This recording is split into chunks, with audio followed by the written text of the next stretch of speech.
இன்னைக்கு நம்ம ஒரு புது அனிமி சீரிஸ் தான் பார்க்க போறோம். இந்த ஞாயித்துக்கிழமை தான் இது ரிலீஸ் ஆச்சு. உங்களுக்காக தான் அதுக்குள்ள எடுத்துட்டு வந்தேன். இந்த சீரிஸோட பேரு தோ ஐ அம் அன் இனப்ட் வில்லினஸ் அப்படின்னு சொல்லிட்டு. இதுக்கு என்ன அர்த்தம்னா நான் ஒரு திறமை இல்லாத வில்லியா இருக்கலாம் அப்படின்னு சொல்லிட்டு இருக்கு.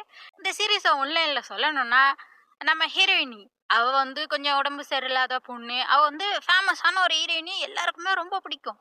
அவ அதே மாதிரி எய்தாப்புல வில்லி. அவள வந்து யாருக்குமே பிடிக்காது. அவ கெட்ட பொண்ணு. இப்படி இருக்காங்களா? பார்த்தா திடீர்னு ஹீரோயினியும் அந்த வில்லியும் கூடு விட்டு கூடு மாறுறாங்க. இப்ப 2 பேரோட உடம்பும் மாறி போயிடுச்சு. அதனால இங்க இருக்கவங்க எல்லாருக்கும் எப்படி தோணும்? ஹீரோயினிய வந்து வில்லியா பார்க்குறாங்க. வில்லிய ஹீரோயினியா பார்க்குறாங்க. எப்படி இந்த சீரிஸ்ல நம்ம வில்லியான ஹீரோயினி தப்பிக்க போறான் தான் இந்த சீரிஸே இருக்க போகுது. இதுல ஃபர்ஸ்ட் சீன்லயே பார்த்தீங்கன்னா, நம்ம ஹீரோயினி ஏதோ எம்ப்ராய்ட் பண்ணியிருக்கா. அதத்தான் பார்த்துட்டு இருக்காளா? அப்ப அங்கருந்து அவளோட மெய்டு வராங்க. அந்த மெய்டுக்கு நம்ம ஹீரோயினிய ரொம்ப பிடிக்கும். அவங்க வந்து சொல்றாங்க, "ரொம்ப அழகா பண்ணியிருக்க" அப்படின்னு சொல்லிட்டு பேசிட்டு இருக்கப்ப, ஹீரோயினி வந்து இருமுறா. "அச்சச்சோ! உனக்கு உடம்பு எதுவும் சரியில்லையா?" அப்படின்னு சொல்லிட்டு கேட்க, "இல்ல, இல்ல நான் மெடிசன்லாம் எடுத்துட்டேன்" அப்படிங்கிற மாரி ஹீரோயினி சொல்லிட்டு இருக்கா. அதோட இன்னைக்கு நைட் வந்து ஏதோ பெரிய ஃபெஸ்டிவல் நடக்க போதாம். அத பத்தி பேசிட்டு இருக்காங்க. அப்படியே நைட் ஆயிருது. இதுதான் இந்த நாட்டோட அரசன், அரசி, அவங்களோட பையன் கிரவுன் பிரின்ஸ். இந்த கிரவுன் பிரின்ஸ கல்யாணம் பண்ணிக்கிறதுக்காக தான் இத்தனை பொண்ணுங்களும் வந்திருக்காங்க. கேண்டிடேட்ஸா இருப்பாங்கல்ல, அது மாதிரி. அதுல ஒரு ஆள் தான் ஹீரோயினி வில்லி. அவங்க எல்லாரும் இந்த ஃபங்ஷனுக்காக தான் அந்த எம்ப்ராய்டரியே பண்ணியிருக்காங்க. எல்லாரும் நின்று பார்த்துட்டு இருக்காங்க. பார்த்தா கிரவுன் பிரின்ஸ் வந்து ஹீரோயின்ட்ட தான் பேசிட்டு இருக்கான். ஹீரோயினி பேரு வந்து ரேரின். எல்லாருமே அதான் பார்த்துட்டு இருக்காங்க. பாரேன், பிரின்ஸும் ரேரியனும் எவ்வளோ அழகா இருக்காங்கல்ல. ஒருத்தருக்காக ஒருத்தர் பொறந்த மாதிரி இருக்குல்ல. அப்படிங்கிற மாதிரிலாம் அழகா ரசிச்சு பேசிக்கிட்டு இருக்க. அதே மாதிரி இங்க வில்லிக்கா செம்ம கோவம். என்னடா பிரின்ஸ் நம்மள பார்க்கவே மாட்றான்னு சொல்லிட்டு கோவத்தோட நின்றுட்டு இருக்கா. அவ ட்ரெஸ்ஸே பார்த்தீங்கன்னா கொஞ்சம் அரைகுறையா இருக்க மாதிரி தான் இருக்கும். ஆனா அந்த காலத்துல இது மாதிரிலாம் ட்ரெஸ் பண்ணக்கூடாது. அது தப்பான ஒரு விஷயம். பார்த்தா வில்லி வந்து இப்படிதான் ட்ரெஸ் போட்டிருப்பா. அதத்தான் அந்த பொண்ணுங்கலாம் பேசிட்டு இருக்காங்க. அவ போட்டிருக்க ட்ரெஸ்ஸ பாரு, மேக்கப் பாரேன். இவ வந்து எப்படி சொல்லுவாங்கன்னா, ஹீரோயினிய ஒரு பட்டாம்பூச்சி மாதிரி கம்பேர் பண்ணுவாங்க. வில்லிய வந்து ஒரு எலின்னு சொல்லி தான் பேசுவாங்க. அதான் பேசிட்டு இருக்காங்க. எலி மாதிரி இவ அப்படிங்கிற மாதிரிலாம் பேசிட்டு இருக்க. ஏன் இவள இப்படி விட்டுருக்காங்கன்னா, இவ வந்து இப்ப அரசி இருக்காங்கல்ல, அரசிக்கு கீழ ஒருத்தவங்க இருக்காங்களாம் பதவியில. அவங்களுக்கும் சொந்தக்காரியா இந்த வில்லி. அதனாலதான் இவள வந்து கண்டுக்காம விட்டுருக்காங்க. அப்படிங்கிற மாதிரிலாம் இவங்க பேசிட்டு நிக்கிறாங்க. அப்படியே பாத்தீங்கன்னா அங்க வந்து விண்கற்கள்லாம் விழுந்துட்டு இருக்கு. எரி நட்சத்திரம் விழுகுது. அதான் வந்து இந்த திருவிழாவேவாம். அந்த அழகை எல்லாரும் ரசிச்சுக்கிட்டு இருக்காங்க. அப்ப பார்த்தா ஹீரோயினியும் அப்படி பார்த்துட்டு இருப்பாளா, பின்னால இருந்து வந்து அந்த வில்லி பிடிச்சி ஹீரோயினியை தள்ளி விட்டுறா பொறாமையில. பார்த்தா அங்க இடம்லாம் எரியுது.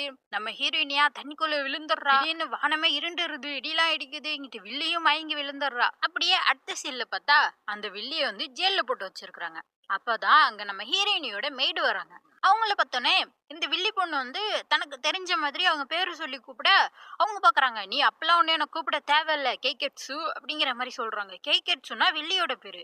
ஐயையோ அப்படின்னு சொல்லிட்டு இவ கீழே வந்து தண்ணி கிடக்கும். அதுல மூஞ்சி பார்த்தா கேக்கெட்சு வில்லியோட உடம்பு. என்ன நடந்திருக்கு? எப்படி நான் வந்து வில்லி உடம்புல இருக்கேன்? ஒருவேளை அங்க மேல இருந்து விழுகிறப்ப நாங்க கூடு விட்டு கூடு மாறிட்டோமோ அப்படிங்கிற மாதிரி ஹீரோயினி யோசிச்சுட்டு இருக்கா. சரின்னு சொல்லிட்டு இந்த மேடு பொண்ணுட்ட உண்மையை சொல்லலாம்னு சொல்ல பாக்குறா. நான் தான் ஹீரோயினி ரெய்ரின்னு சொல்லிட்டு. சொல்ல வந்தா அவளால சொல்ல முடியல. அவ தொண்டையை சுத்தி ஏதோ கருப்பா புகை சுத்துது. அப்படியே இவளுக்கு வார்த்தைகளே வரல. என்ன நடக்குதுன்னே இவளுக்கு புரியல. அப்படியே நின்னுட்டு இருக்கா. சரின்னு சொல்லிட்டு இந்த மேடு கிட்ட என்ன சொல்ல ஆரம்பிக்கிறான்னா, அவங்களுக்கு என்ன பிடிக்கும், அவங்க கூட பிறந்த தம்பி, அது மாதிரி ஃபர்ஸ்ட் எப்படி 2 பேரும் பார்த்துக்கிட்டாங்க, அது மாதிரிலாம் சொல்ல ஆரம்பிச்சா, அந்த மெய்டு வந்து கோவத்துல கத்துறாங்க. ஒரிஜினல் வில்லி இருக்கால்ல, அவ வந்து நம்ம ஹீரோயினிக்கு ஒரு ஸ்டெப் முன்னாடி இருக்கா. என்னன்னு பார்த்தா, அவ வந்து முடியாம கிடக்குறா இப்ப வந்து. அவ அப்பயே சொல்லிடுறா அந்த மெய்டு கிட்ட, "இது மாதிரி என்னோட டைரி தொலைஞ்சு போயிடுச்சு" அப்படிங்கிற மாதிரி. அப்பதான் ஹீரோயினி யோசிச்சு பார்க்குறா. இவள்ட்ட டைரிங்கிற ஒண்ணே கிடையாது. எப்படி அந்த வில்லி பாட்டுக்கு இப்படி பொய் சொல்லிட்டு இருக்கா அப்படின்னு சொல்லிட்டு யோசிச்சுட்டு இருக்க. அப்பதான் அந்த மெய்டு சொல்றாங்க, "அந்த டைரிய திருடி புட்டு தான் நீ அத படிச்சுட்டு இப்படி என்ட்ட ஒப்பிச்சுக்கிட்டு இருக்க. இப்படி நீ பண்ணுவேன்னு தெரிஞ்சுதா எங்க லேடி வந்து என்ட்ட சொல்லிட்டாங்க இது மாதிரி டைரி தொலைஞ்சிருச்சுன்னு சொல்லிட்டு. நீ எவ்வளவு கேவலமானவ" அப்படிங்கிற மாதிரிலாம் அந்த மேடு திட்டிட்டு இருக்காங்க. அதோட இந்த வில்லி வந்து தள்ளி விட்டால ஹீரோயினிய புடிச்சு. அது யாருமே பார்த்திருக்க மாட்டாங்க. அது வந்து உண்மையா நடந்துச்சா இல்ல வேணுக்குன்னு புடிச்சு தள்ளினாலா தெரியாம விழுந்துட்டாங்களான்னு தெரியல. அதனால இவளுக்கு வந்து லைன்ஸ் ஜட்ஜ்மெண்ட்னு சொல்லிட்டு ஒரு ஜட்ஜ்மெண்ட் வைக்க போறாங்களாம். என்னன்னா, பசியோட ஒரு சிங்கம் இருக்கும் கூண்டுக்குள்ள. அந்த கூண்டுக்குள்ள இந்த வில்லிய பிடிச்சு உள்ள தள்ளிட்டாங்கன்னா, இப்ப நான் ஹீரோயினிய தான் வில்லின்னு சொல்லிட்டு இருக்கேன். உள்ள தள்ளி விட்டுட்டாங்கன்னா, இவ தப்பு செஞ்சிருந்தான்னா அந்த சிங்கம் சாப்பிட்டுரும். அப்படி இவ தப்பு செய்யாதவளா இருந்தா அந்த சிங்கம் விட்டுரும். எப்படி பசியோட இருக்க சிங்கம் விடும்? இவங்களோட முடிவெல்லாம் எனக்கு ஒண்ணுமே புரியல. அப்படி சொல்றா. அது மாதிரி உங்களுக்கு வந்து தண்டனை குடுக்க போறாங்க அப்படின்னு சொல்லிட்டு பாக்கெட்ல இருந்து ஒரு மாத்திரை எடுக்கிறா. என்ன சொல்றான்னா, எங்க லேடி ரெய்ரின் அவங்க வந்து உன்ன வந்து இப்படி சிங்கம் கடிச்சு ரத்தம் தெறிச்சு நீ சாகுறதுக்கு பதிலா அமைதியா சாகலாம்னு சொல்லிட்டு உனக்கு பாய்சன் குடுத்துருக்காங்க. இந்தா நீ முடிவெடு. இந்த மெழுகுவர்த்தி முடியறதுக்குள்ள நீ வந்து இப்படி பாய்சன சாப்பிட்டு சாக போறியா? சிங்கத்திட்ட சாக போறியா? அப்படின்னு சொல்லிட்டு அந்த மாத்திரைய குடுத்துட்டு அந்த அம்மா அங்கேருந்து போயிருது. இவளால உண்மையும் சொல்ல முடியல. தப்பே செய்யாத நம்ம ஏன் தண்டனை அனுபவிக்கணும்? அப்படிங்கிற மாரி நம்ம ஹீரோயினி பாத்துட்டு இருக்கா. அப்ப பார்த்தா ஏதோ குரல் கேக்குது. "என்ன இந்த ஜெயில்ல உன்னால இருந்துற முடியும்னு நெனைக்கிறியா? எலிகளுக்குள்ள" அப்படிங்கிற மாரிலாம் சொல்லுது.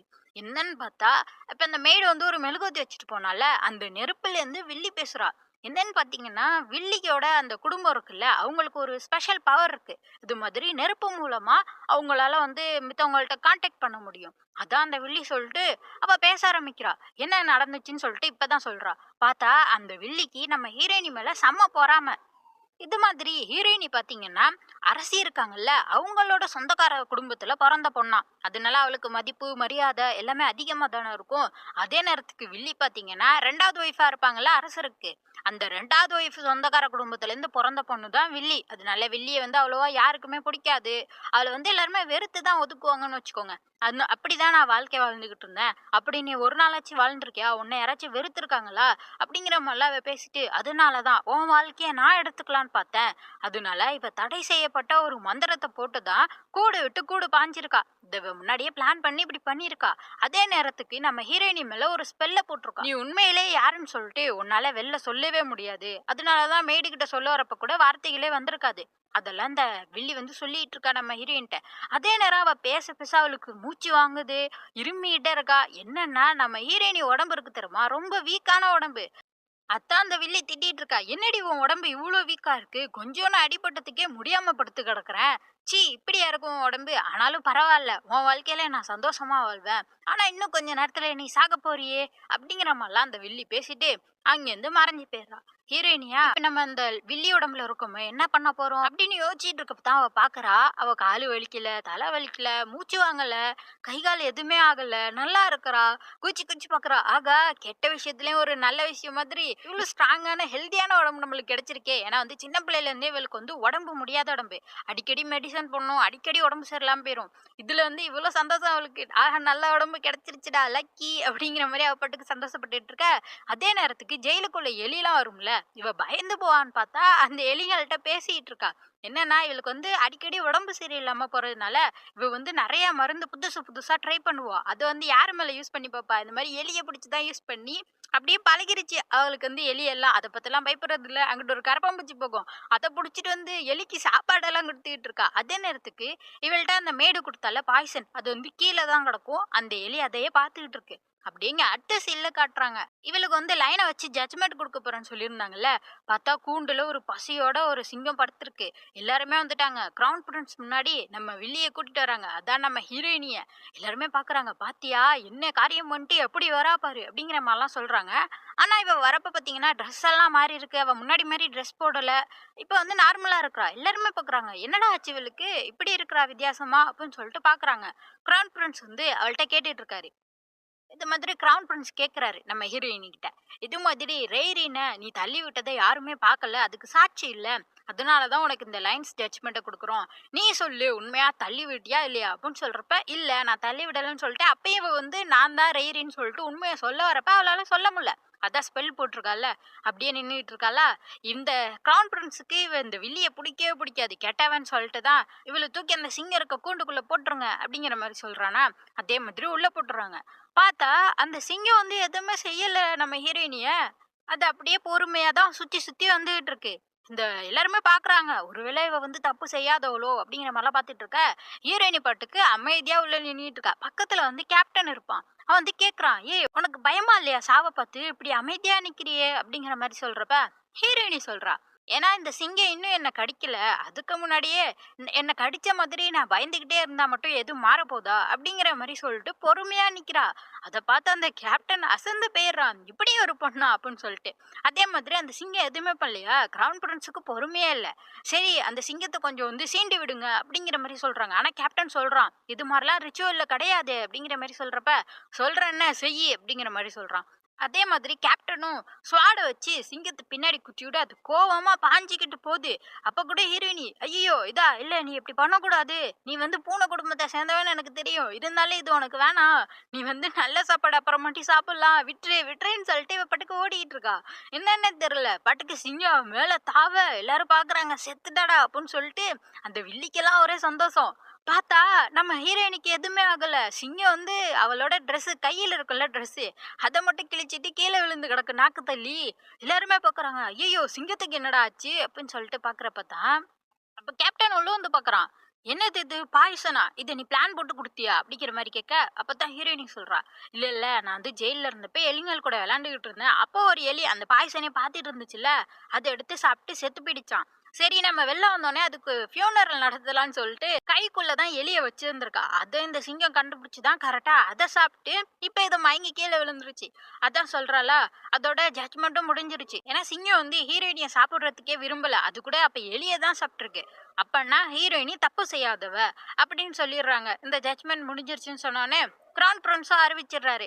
இது மாதிரி லேடி கேகெட்சு வந்து தப்பு செய்யாதவங்க அப்படிங்கிற மாதிரி சொல்லிட்டு வார்னிங்கும் கொடுக்குறாரு. இது மாதிரி ரெய்ரீனுக்கு ஏதாச்சும் பண்ண நினைச்சேன்னு எனக்கு தெரிஞ்சிச்சுன்னு வையேன், உன் தலையை நான் வெட்டிடுவேன் அப்படிங்கிற மாதிரிலாம் சொல்லிட்டு தான் அங்கேருந்து எல்லாரும் கலைஞ்சு போறாங்க. இந்த வில்லிக்கா ஒரே கோவம், தப்பிச்சிட்டாலே இவ அப்படின்னு சொல்லிட்டு அவ பார்த்துட்டே போறா.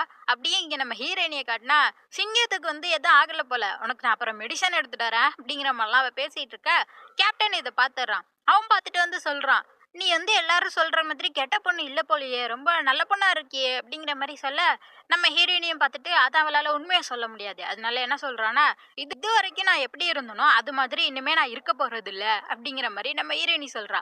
உடனே வந்து கேப்டனை கூப்பிட்டுறாங்க வாங்கன்னு சொல்லிட்டு. கிரவுன் பிரின்ஸ் வந்து இவங்க ரெண்டு பேரும் பேசுறத முறைச்சு பார்த்துட்டு போறான். அப்படியே பின்னாடி ஒரு பொண்ணு வந்து கூப்பிடுறா, லேடி கேகெட்சு உங்களை கூட்டு போறதுக்கு தான் நான் வந்திருக்கேன் அப்படின்னு சொல்லிட்டு முறைச்சிக்கிட்டே கூப்பிடுறா.